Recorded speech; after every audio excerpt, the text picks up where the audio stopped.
thunder of jets in an open sky, a streak of gray, and a cheerful... A loop, a whirl, and a vertical climb, and once again you'll know it's time for the adventures of Rocky and Bullwinkle and friends. Starring that supersonic speedster, Rocket J. Squirrel, with his pal Bullwinkle the Moose, and a host of others. Hurry, Bullwinkle! The show's about to start! I'm coming as fast as I can. Wave to the people! Yay! Now what are you doing? Sign an autograph. Let's see. John Smith. But your name is Bullwinkle. I know, but that's hard to spell.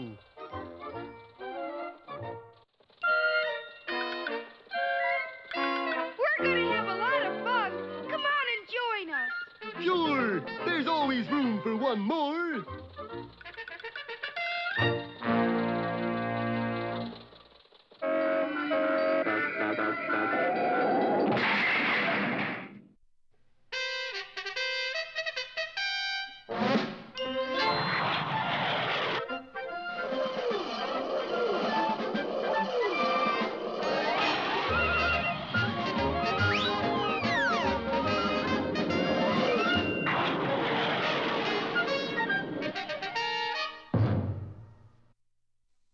Well, it looked for a while as if our friends had gained some advantage in the Battle of the Moon Mice. Bullwinkle's singing... Singing!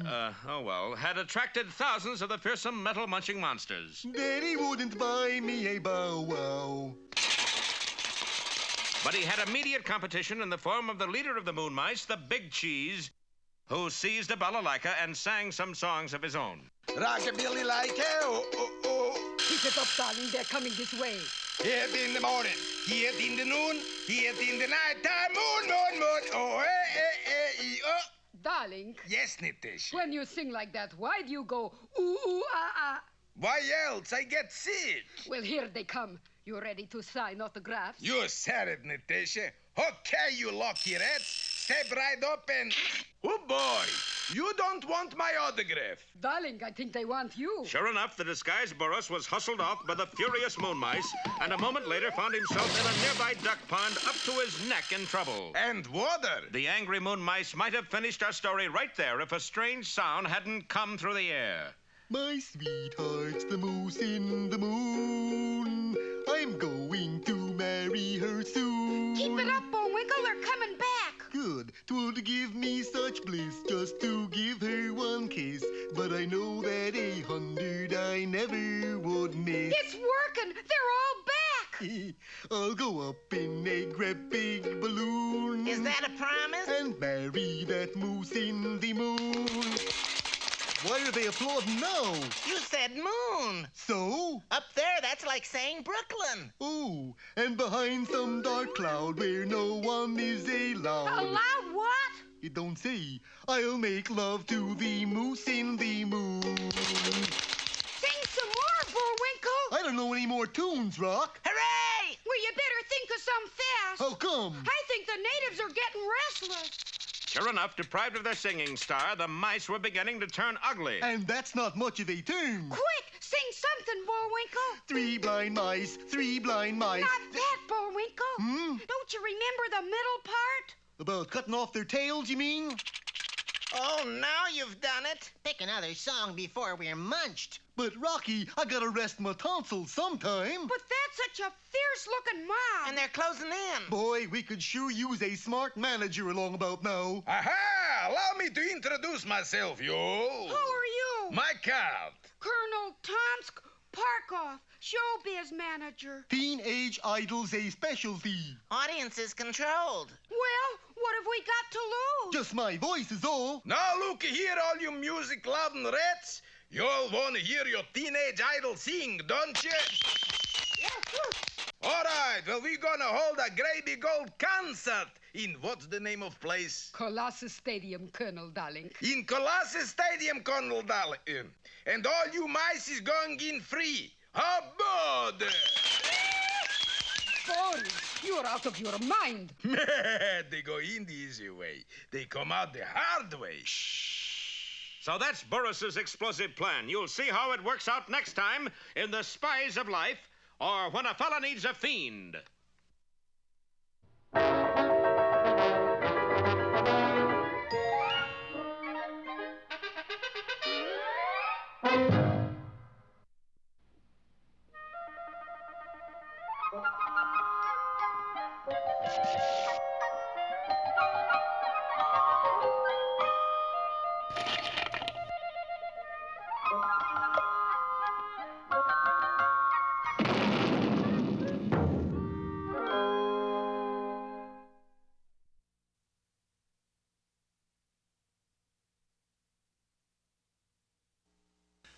Once upon a time, there was a young girl named Goldilocks who, for no other reason besides wanting to get rich, decided to go into business for herself. Taking all the money that she had earned as a chimney sweep, she purchased a large lodge high up in the mountains and set about the task of turning it into a winter resort. She worked very hard getting things ready for the happy, money-bearing crowds that were soon to come, and then, at last, she was done. It was opening day, and she flung open the doors. Welcome to Goldie's, winter vacationers. But alas, not one single winter vacationer showed up, for unfortunately, Goldilocks had overlooked one little detail. She had opened her winter resort in the summer. Oh, drat. But being a quite intelligent young lady, she immediately realized her mistake. 110 in the shade. My winter resort is much too hot. And quickly came to a sensible solution. I will take a walk in the woods until winter comes and cools things off. And off she went. Now, it so happened that in another part of the forest, not too far away, there lived 3 bears. There was Papa Bear. I'm Mama Bear. Oh. And Baby Bear. I'm Papa Bear. Oh. Then you must be Baby Bear. No, my name is Clyde. I'm just passing through. There I am, Baby Bear. Are you sure? No. Well, never mind. You'll do. And all summer long, the 3 bears romped. Tra-la-la-la-la-la-la. And played in the forest. Dee-dee-dee-dee-dee-dee. And were very, very happy. Do-de-do-de-do. Then, one day, as everybody knew it would, winter came, and it was time for the 3 bears to hibernate. I'm getting sleepy. I'm getting sleepy, too. Not me. Let's romp and play some more. Do-de-do-de. Do I have to go to sleep? Yes. Now, come on. And off they went in search of a place to sleep for the winter. After a while, they came to a big cave, and they went inside, but could not sleep, for it was much too cold. It's freezing in here. Yeah, it is sure free. How do I know when I'm cold, Papa? You turn blue. Let's get out of here. On they searched until finally they came to Goldilocks' lodge. They scurried up onto the front porch, and Baby Bear carefully tried the front door. Look, Papa, it's open. Well, don't just stand there. Go in. Go in. And once inside, they found that it wasn't too hot, it wasn't too cold, but it was just right. Here was the place where they would spend the winter. I think I'll sleep here on the sofa. I'll sleep here in front of the fireplace. And I will play the piano. Do-do-do-do-do-do-do. If you keep hitting me like that, someday you're going to break my spirit. Never mind. Get to sleep before I rock you to sleep. With a real rock? Yes. Night, Papa. Meanwhile, little Goldilocks had stopped walking the woods, for winter had come, and winter vacationers could be seen coming up the highway in droves. Goldilocks dashed back to her winter resort, ready for business, but when she arrived at the lodge... Somebody's been fooling with my door. Somebody's been fooling with my piano. Somebody's making too much noise. I can't sleep. A bear! Good heavens, where? Oh, what's going on? Another bear!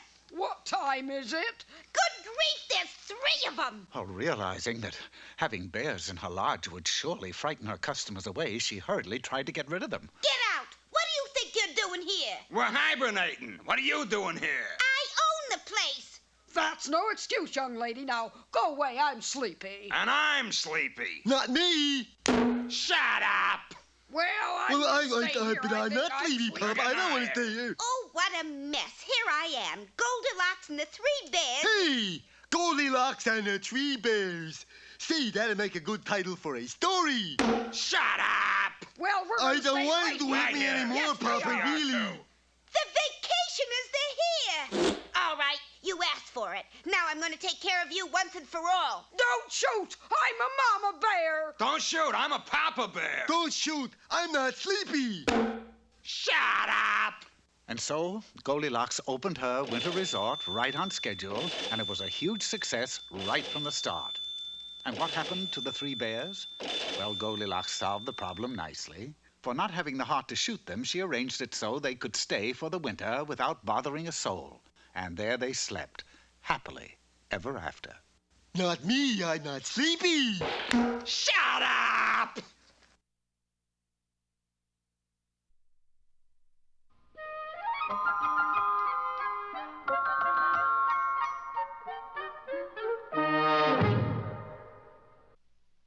That's a pretty strange-looking painting, Bullwinkle. I just paint what I see. Well, what do you see? This is what I see.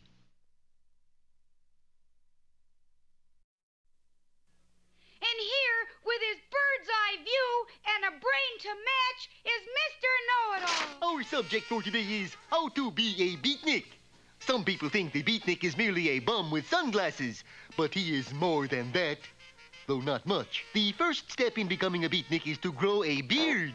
This can be a long process, particularly if you're a girl. Clothing-wise, we should remember this important rule. The well-dressed beatnik is seldom neatnik.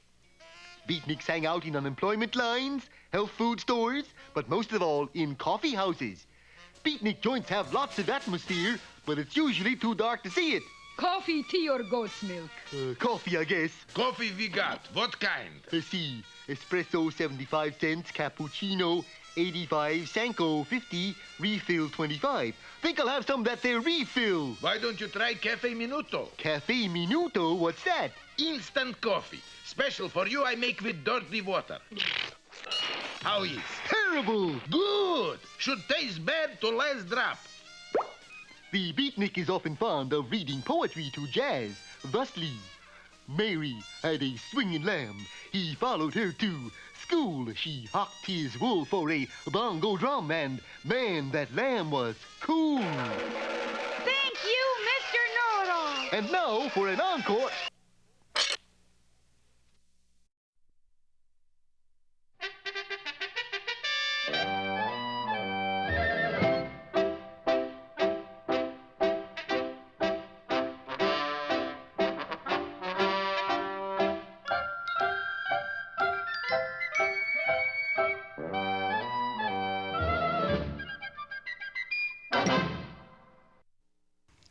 Peabody here. The reason for the parker's admittance is that Sherman and I are about to embark on a polar expedition. The Wayback Machine's all warmed up, Mr. Peabody. So are we, Sherman. Set the indicator for the year 1909. For today, we visit that famous explorer, Commander Peary.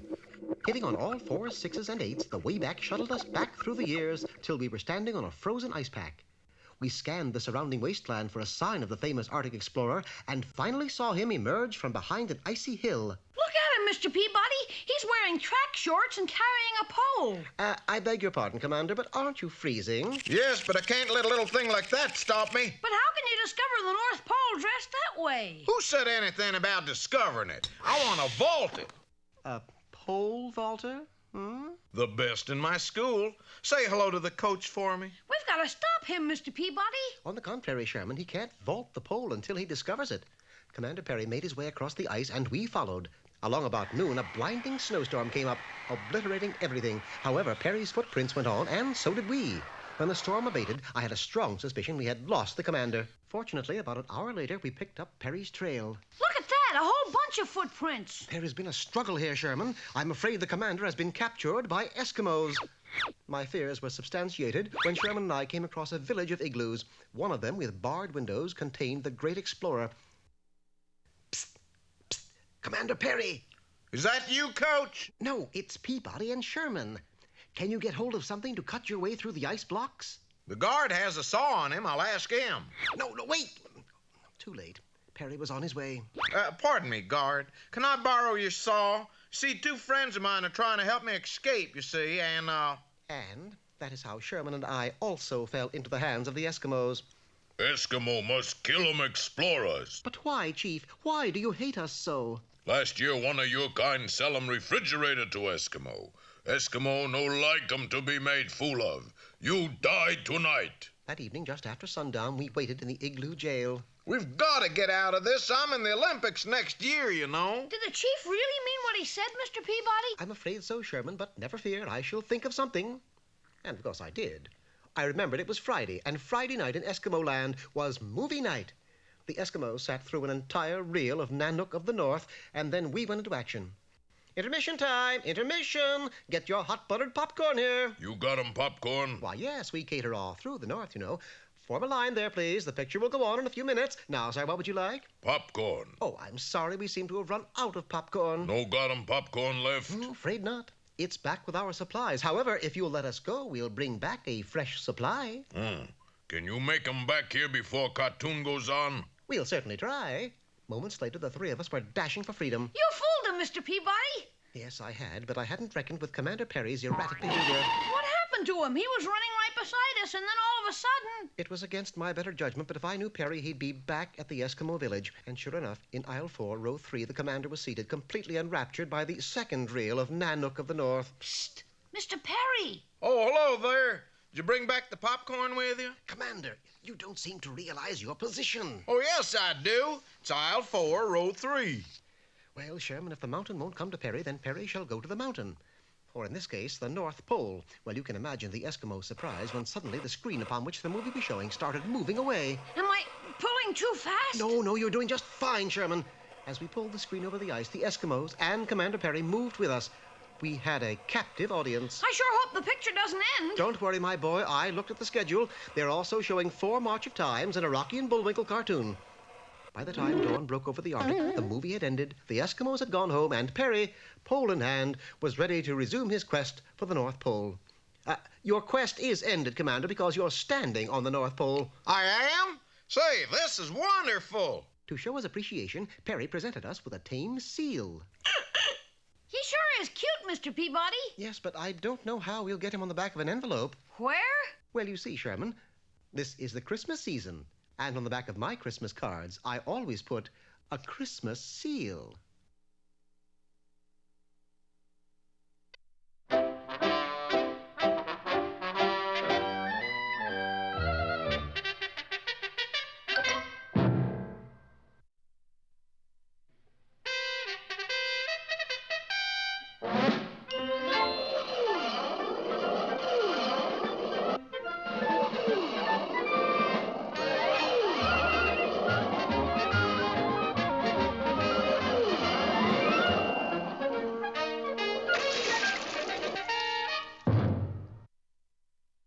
Bullwinkle's new manager, Colonel Tomsk Parkoff, who is really Boris in disguise, is fixing things for Bullwinkle's first concert for Moon Mice at Colossus Stadium. And the first thing we fix is you. What's the matter? You got to have glamour, son. Glamour? Like this. And the Colonel dressed Bullwinkle in a sequin jacket with neon lapels, gave him a pair of snakeskin shoes with cerise laces, bleached his hair blonde, and combed it into a pompadour. And just before you go on, we spray your antlers with gold paint. I don't know about that. I wouldn't want to look conspicuous. A few minutes later, our boys arrived at the enormous saucer shape of Colossus Stadium. It was already jam-packed with moon mice. And now, Mr. Golden Throat, a present from your fans. What is it, Colonel Tomsk? Electric ukulele. Thanks a mill, Colonel Tomsk. Let me plug it in for you. It's the least I can do. Boris, darling, you flipped. Don't you believe it? And opening a door in one of the columns that supported the huge stadium, Boris revealed a frightful sight. Darling, he's full of TNT. And so is this one. And so is this one. Whole stadium is regular living bomb. How is it wired to go off, darling? How else? Look. You mean? Yes. Moose's electric ukulele. The first chord he hits will be his last. But won't we blow up all metal munching mice, too? Of course, Natasha, but there's plenty more where they came from. But at that moment on the moon, high above, Boris's superior, Mr. Big, received some startling news. We've run out of materials, Mr. Big. There's not another moon mouse to be made. Oh, it really doesn't matter. There's 100,000 of them down there already, and they should have finished their terrible task by now. I think I'll go down and check up. And a few moments later, a strange-looking craft with Mr. Big inside was plunging toward the earth. Unaware of the Superior's approach, Boris and Natasha watched with their fingers in their ears, while a little distance away, Bullwinkle prepared to make his debut. But just before he entered the stadium... Did you tune your ukulele, Bullwinkle? Shucks, no. I'll do it right now. My dog has... Well, that's that, Natasha. Not quite, darling. Look. Sure enough, the TNT in the supports of the stadium acted like a series of giant rockets, and the enormous bull was flung upward into space. In just a few moments, it neared the spaceship occupied by Mr. Big. There was a sharp collision, and the saucer continued unharmed, clear to the moon. Mr. Big's ship wasn't so lucky. Bullwinkle, you did it! They're back on the moon. Oh, happy day! Oh, joy bells. Oh, phooey. And look who's here, darling. You know, Badinov, a funny thing happened to me on my way to the Earth this evening. Mr. Big. We regret that this scene is so horrifying that it may not be shown to a family audience. Well, Bullwinkle, the moon mouse caper is over. The country is saved. So how come you're so sad? Well, I never did get to sing my song. Well, go ahead. We'll listen, won't we, fellas? You bet, Rocky. Kidney, are you some kind of kook? Look, earplugs. Give my regards to Broadway. Remember me to Harold Square. Who's he? He's a friend of mine in New York. Tell all the gang at... And so the curtain falls on the saga of the monstrous mechanical metal-munching moon mice. Be with us next time for further adventures of Rocky, the Flying Squirrel.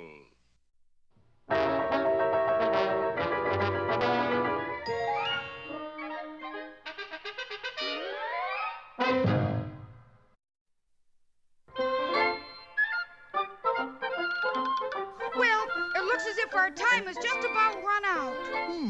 Mine must be a little slow. You got the credits, Bullwinkle? All on this itty-bitty card. Oop!